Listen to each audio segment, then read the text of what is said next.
Bismillahirrahmanirrahim. Berikut ini adalah pembahasan tentang mereka ataupun siapa saja yang disunahkan melakukan sholat id. Nah, para ulama berselisih pendapat tentang orang yang disunahkan melaksanakan sholat id. Menurut sebagian ulama, yaitu orang yang sedang bepergian dan juga orang yang sedang tidak bepergian. Imam Asy-Syafi'i, Hasan al-Basri setuju pada pendapat ini. Juga menurut Imam Asy-Syafi'i, penduduk pedalaman dan juga kaum wanita pun itu disunahkan untuk melaksanakan sholat id. Menurut Imam Abu Hanifah dan juga murid-muridnya, sholat Jumat dan sholat id itu hanya untuk orang-orang yang tinggal di perkampungan. Sementara menurut pendapat yang dikutip dari Ali, sholat Jumat dan sholat id itu hanya dilaksanakan di perkampungan atau di perkotaan yang menyatu. Dan kata Az-Zuhri, sholat Idul Fitri dan sholat Idul Adha itu tidak disunahkan bagi seorang musafir.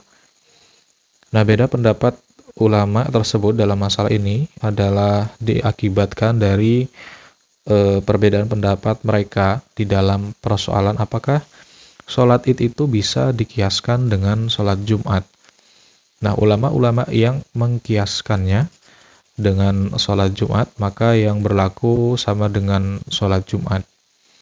Dan ulama-ulama yang tidak mengkiaskannya dengan sholat Jumat, mereka mengembalikannya kepada hukum asal, yakni bahwa yang disunahkan adalah setiap orang mukallaf yang sedang tidak terkena uzur syar'i.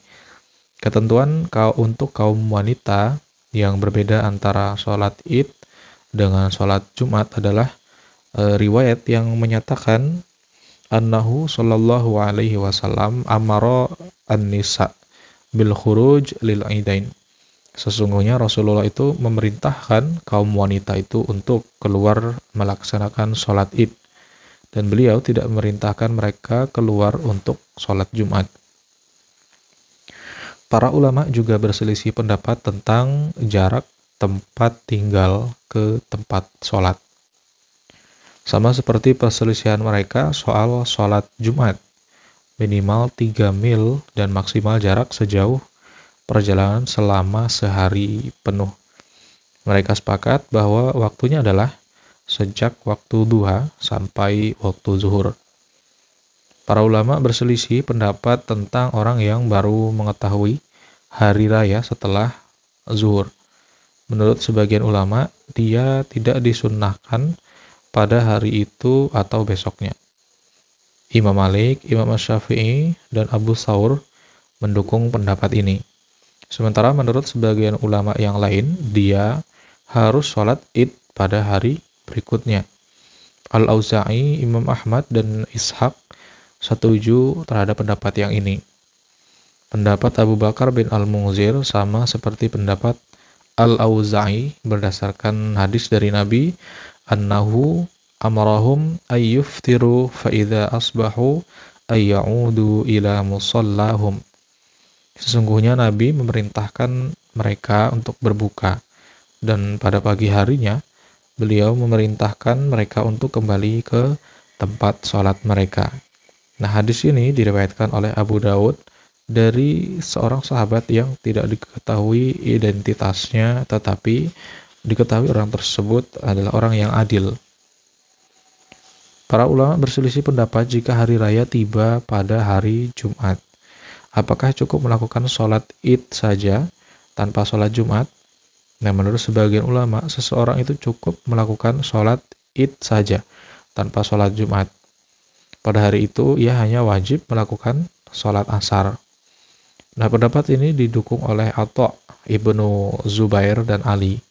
Menurut sebagian ulama yang lain, ini adalah kemurahan ataupun rukhsah bagi penduduk pedalaman saja, yaitu orang-orang yang untuk melakukan sholat id dan sholat Jumat, mereka itu harus pergi ke perkotaan. Ini cocok dengan riwayat dari Utsman yang diketengahkan oleh Imam Malik dalam Al-Muwatta kitabnya. Siapa di antara penduduk pinggiran Madinah yang ingin menunggu sholat Jumat, silakan dia menunggu. Dan siapa yang ingin pulang, maka silahkan pulang.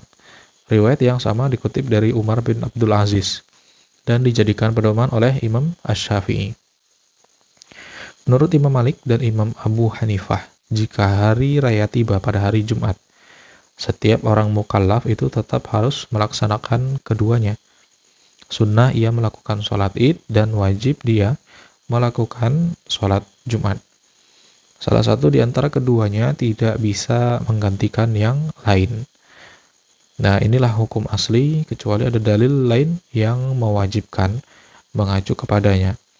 Sesungguhnya riwayat dari Utsman tersebut bukan sebagai pendapat yang tegas, melainkan hanya sebagai sebuah wacana. Dan itu tidak menyimpang dari hukum aslinya. Yang menyimpang adalah pendapat yang tidak mewajibkan sholat Jumat dan sholat zuhur, kecuali ada nas ataupun dalil yang bisa dijadikan sebagai dasar. Para ulama juga berselisih pendapat tentang orang yang tertinggal sholat id berjamaah bersama imam. Nah, menurut sebagian ulama, dia harus sholat 4 rakaat. Inilah pendapat yang dibuat pegangan oleh Imam Ahmad dan juga Ats-Tsauri. Pendapat ini dikutip dari Ibnu Mas'ud. Menurut sebagian ulama yang lain, yang didukung oleh Imam Asy-Syafi'i dan Abu Tsaur, ia mengqadha 2 rakaat seperti sholat id yang dilakukan oleh imam, termasuk juga takbir dan bacaannya yang menggunakan suara yang keras.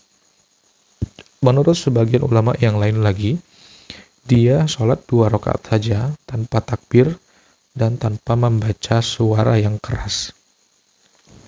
Dan menurut sebagian ulama yang lain lagi, jika si imam sholat di musola, maka ia cukup sholat 2 rakaat. Dan jika di luar musola, maka ia sholat 4 rakaat. Tetapi menurut Imam Malik dan juga murid-muridnya, dia tidak perlu mengqadhanya sama sekali. Ibnu Al-Munzir mengutip pendapat Imam Malik yang sama seperti pendapat Imam Asy-Syafi'i tersebut. Ulama-ulama yang cenderung pada qadha 4 rakaat karena mereka itu menyamakan sholat id dengan sholat Jumat. Dan ini hukumnya lemah. Ulama-ulama yang cenderung pada qadha 2 rakaat karena memang sesuai dengan jumlah rakaat sholat yang ditinggalkannya. Nah, ulama-ulama yang melarang mengqadhanya karena sholat id harus dengan berjamaah sebagaimana sholat Jumat. Dasar yang digunakan oleh selain kedua pendapat terakhir ini adalah lemah, sebab sholat Jumat adalah pengganti sholat zuhur. Jadi logis kalau meninggalkannya diganti dengan 4 rakaat. Sementara status sholat id itu bukan menggantikan apa-apa. Jadi kalau harus diqadha dengan 4 rakaat, maka ini terlalu jauh dari logika qiyas. Allah yang selalu menunjukkan pada kebenaran. Wallahu a'lam bishawab.